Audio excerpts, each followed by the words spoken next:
Well, I too would like to thank the American Forage and Grassland Council for the opportunity to be here today and share what we do on our farm. It's obvious they saved the youngest person to be near the end. And if I don't tangle myself up too bad with all my ropes and their wires, we'll be in pretty good shape. But Rainbow Ridge Farm is a family operation, and all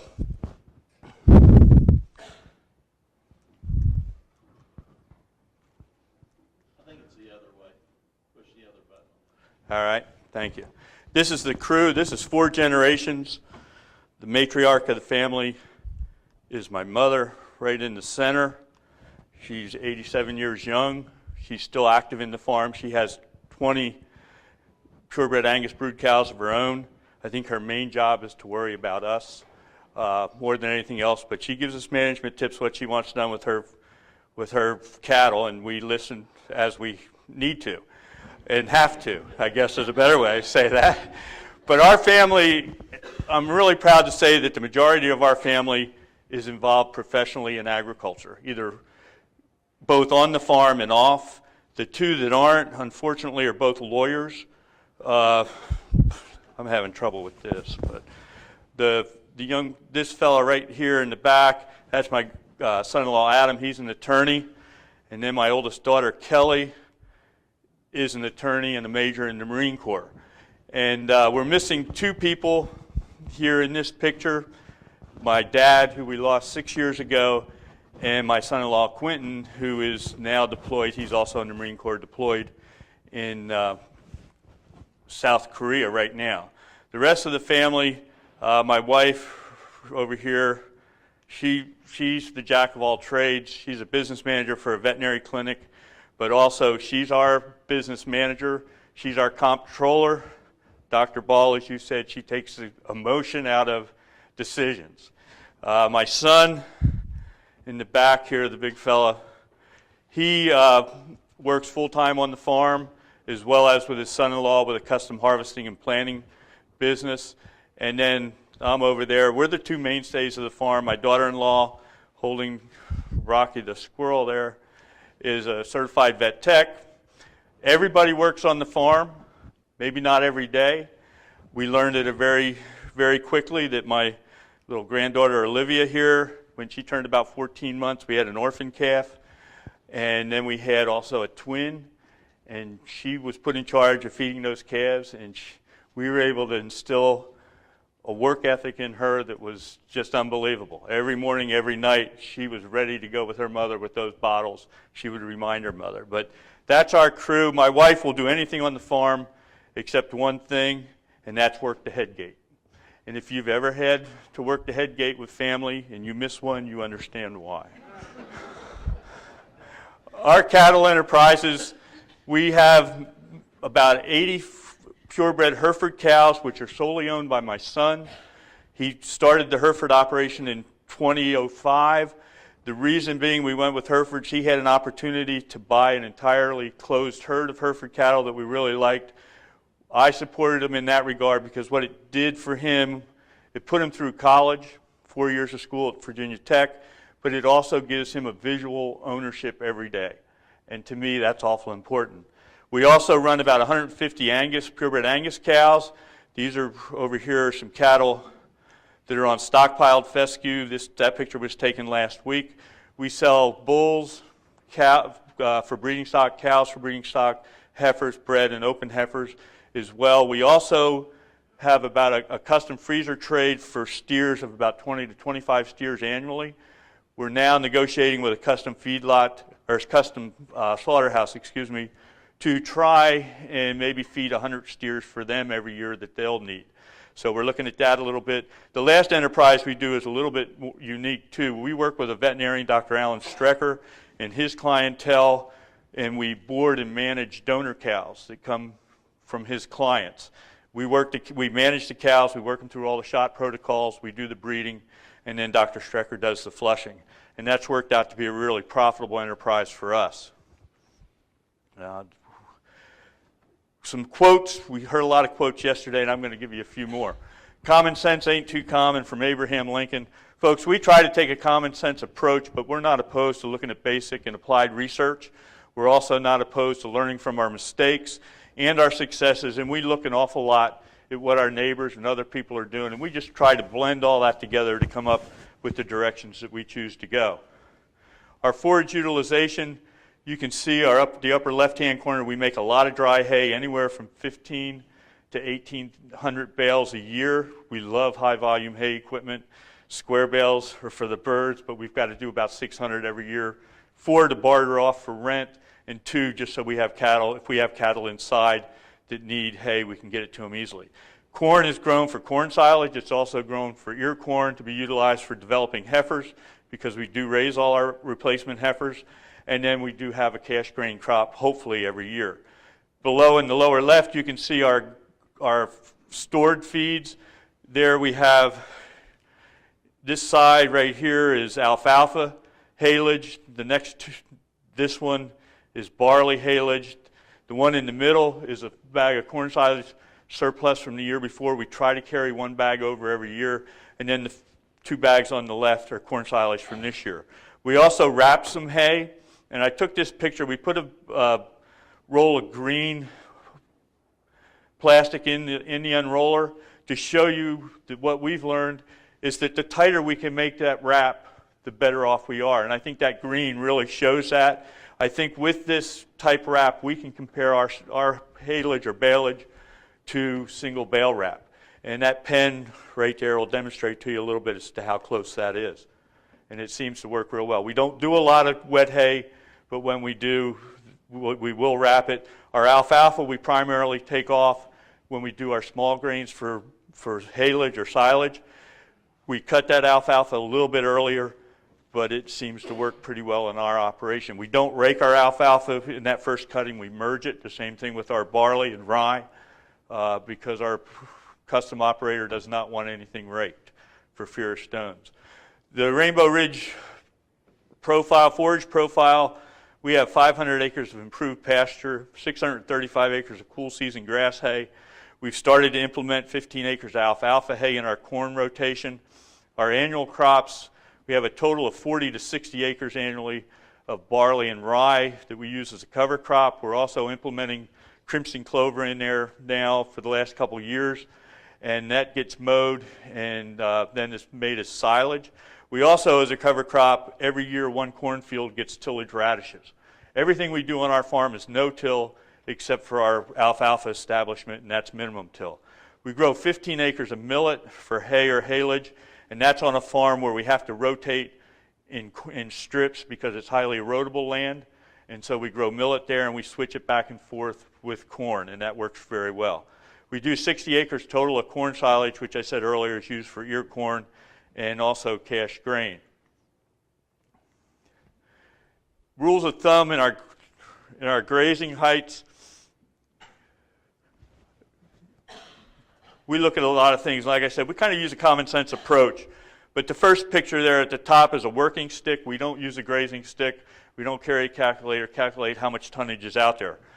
That grazing stick, the top of it is actually the bottom of the stick. It has about a 3 to 4 inch rubber piece. We carry that either on the gator or on the four-wheeler, and we can stick that stick down and we can see where the forage is at any particular time. The other thing that we use as well is I try to let people know with us that work with primarily my son, because it's he and I and one fellow part-time about 1 day a week. But when you can prominently see the top of that hoof in the lower part of the dew claw on those cows, you're probably time to move them. You're probably a little bit too late. The other philosophy we like to look at is take half, leave half. And also, when you think you have another day of grazing, it's generally time to move those cows right then. You're getting stingy to both your cows and your forages if you don't move them at that time. You might even be getting a little bit lazy as well. The other thing that I like to look at is animal behavior. If you notice when you first put cattle out in a particular, or livestock in a particular paddock, they're together, they graze together and so forth. As forage gets lighter, tighter, they start to branch out. 3 here, 4 there, 1 over here. If we get to that point, we're too late and we know it and we've got to move cattle pretty quick. Forage utilization and water availability, we try to keep our water supply within 800 to 1,200 feet in our grazing paddocks. We utilize developed springs and wells, and we use ball waters, frost-free hydrants. This system is an old system where we took a 4-ball water and split it in our paddocks. That's what we used to do. But we also would install right here a frost-free hydrant for 2 reasons. One is if that water breaks and we can't get a part, we can hook a hose to that and put a stock tank in there and have water available right away. The other thing that we can do with that stock tank, when it's hot, if you watch animal behavior again, the most dominant cows get in there, get a drink on a good hot day. And then you've got a second flow of cows that are coming in on that recharge. The less dominant cows of the group that are in the back, if it's real hot, will turn around and leave, and they don't get a drink. So we'll put a stock tank out there if we feel the need to do it, but we can also run a trunk line off that hydrant and use temporary fencing to make those paddocks even smaller than what they are. The lower slide is the new water we just put in, and we're looking at taking panels and sort of taking a half moon around them so that we do have access to 4 balls all the time, and cattle will have easier access to it. And it seems to be working very well. It takes about 4 or 5 minutes for 2 people to move those panels and flip it to the other side. So it seems to be working pretty good. Soil fertility, you can't always take without giving back, just like in life. My dad was a great teacher, and when I was about 10 years old, we were talking about fertilizer for a hayfield, but he could always turn a lesson like that into a life lesson, and that's the one he taught me at a very young age. Our soil fertility, we soil test our pastures every 3 years, our grass hayfields every 3 years, alfalfa every year, corn and cover crop. It is the same acreage, gets tested every year as well. We do lime as needed. Most important thing to me, we've got to get the pHs where they need to be. In all our cropping systems other than alfalfa, we want that pH between 6 and 6.5. Alfalfa, I want it between 6.4 and 7. And without the lime, our fertility utilization or our nutrient utilization really starts to drop down below, once that pH gets below 6. Our poultry litter that we fertilize just about completely with poultry litter every year. We have a nutrient management plan with the state. Litter is tested annually. We take samples as loads come in, so we have a benchmark as to what we're putting out. And we can compare at the end of the season what we've removed based on last year's soil samples, what we put on, our yields, because we keep yield records, and we know where we're at. Our pastures, we put about a ton per acre for each year, or excuse me, every other year. Grass hay, we put 1.5 ton per acre. Small grain for haylage, 1.5 ton per acre per year. Our corn silage, once that cover crop or small grain comes off, we go back with another 3 ton per acre. The commercial fertilizer that we use is a starter fertilizer on corn at 30-0-100. Our summer annuals go at 1.5 ton per acre. Probably the most important thing that we try to do is be good stewards to our neighbors. We want to have our litter on and spread and ready to go with those plants no later than the 15th of March. For 2 reasons. We want it available when those plants start their rapid growth, but also by the 15th of March, windows are still down in our neighborhood. And they sure don't appreciate it about the middle of April if you get there a little bit later. People can take the dash from the house to the car and the car to the house, but if they go into their house after a day of work and their house stinks because the windows are open and we've spread litter, we're not very good neighbors. Alfalfa, we go on our established alfalfa with a 0.54-100 and annually, and we split that with 200 pounds of potash. We split the potash, with 200 pounds after our first cutting and then 200 pounds after our last cutting in the season. We also will apply 2 pounds of boron annually after our first cutting of alfalfa. Manure and nutrient distribution in pastures. We feed 90% of forages on the ground, including our TMR, which we use a vertical mixer for. We like it for several reasons. We do know that we're losing some hay and some feed, but I'm going to try and explain that to you as we go. We don't have any muddy feed areas. We're calving cattle right now. If we've got hay in rings right now and those calves gather around the edge of those rings, they run the risk of getting stomped on. If they try to scoot out and it's muddy and wet, they get stuck and get shoved over. It's not a pleasant experience. It lends itself to a lot of scours as well.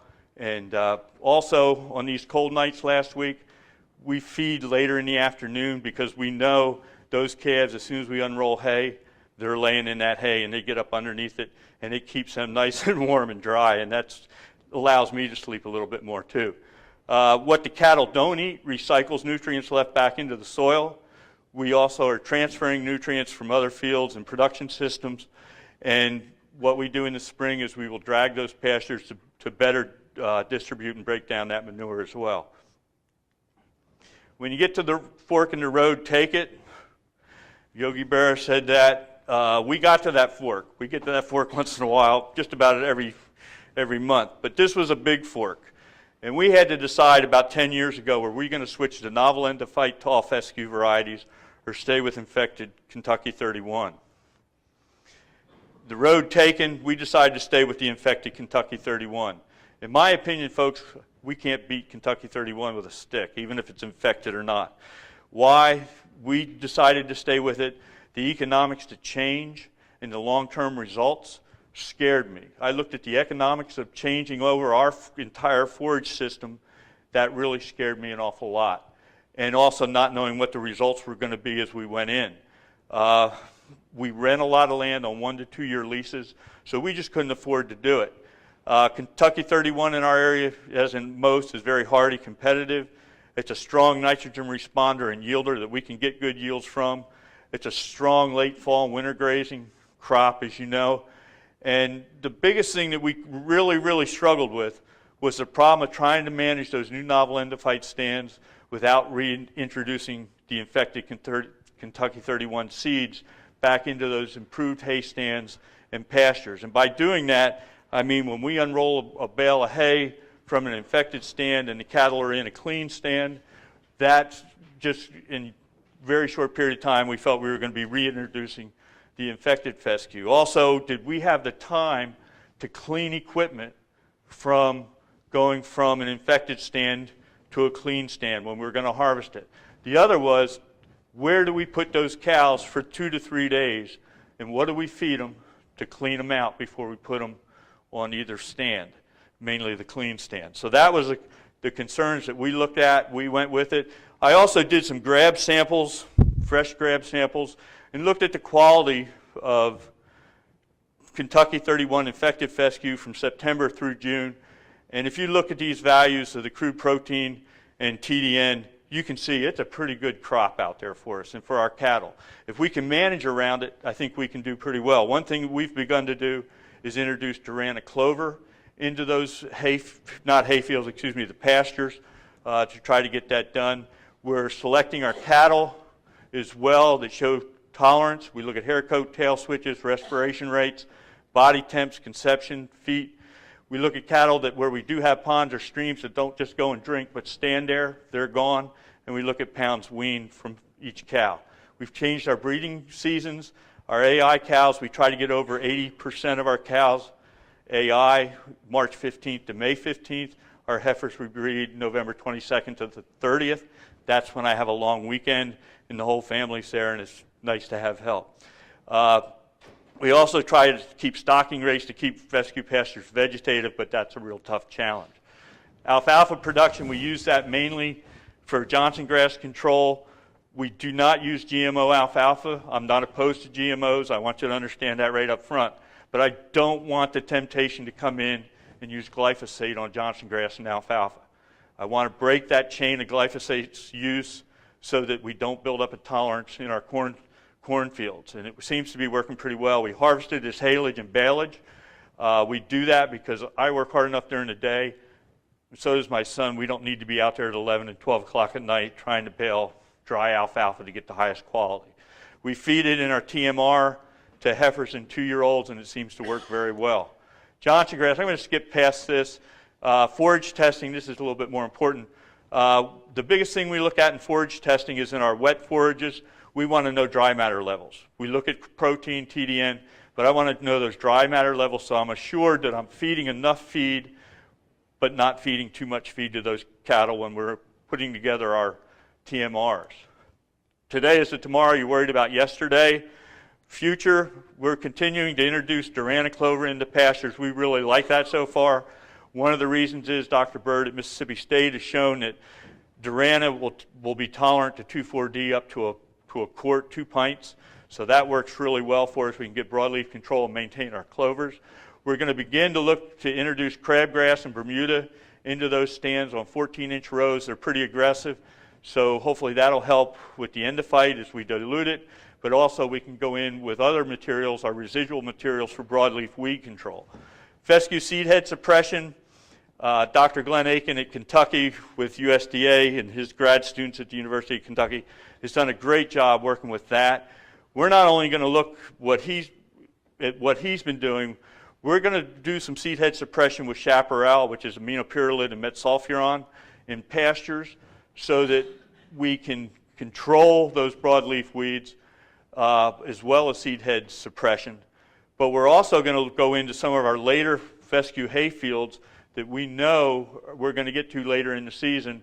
We're going to run an applied research thing there, a result demonstration, where we're going to try to suppress seed heads in that hay, keep it vegetative, and then compare the difference in quality and also test it hopefully for endophyte toxicity as well, or levels of endophyte. Most important machinery on our farm are those 3 pieces right there: a pad, calculator, and a pencil with an eraser. And if we use those correctly, and my wife agrees with what we do and want to do when we put together our enterprise budgets every year, about November, December, we're in good shape. And hopefully with a little luck as well, we can make a few dollars and cents as we go down the road. And with Forages, we feel we can paint the sky at Rainbow Ridge Farm. Thank you.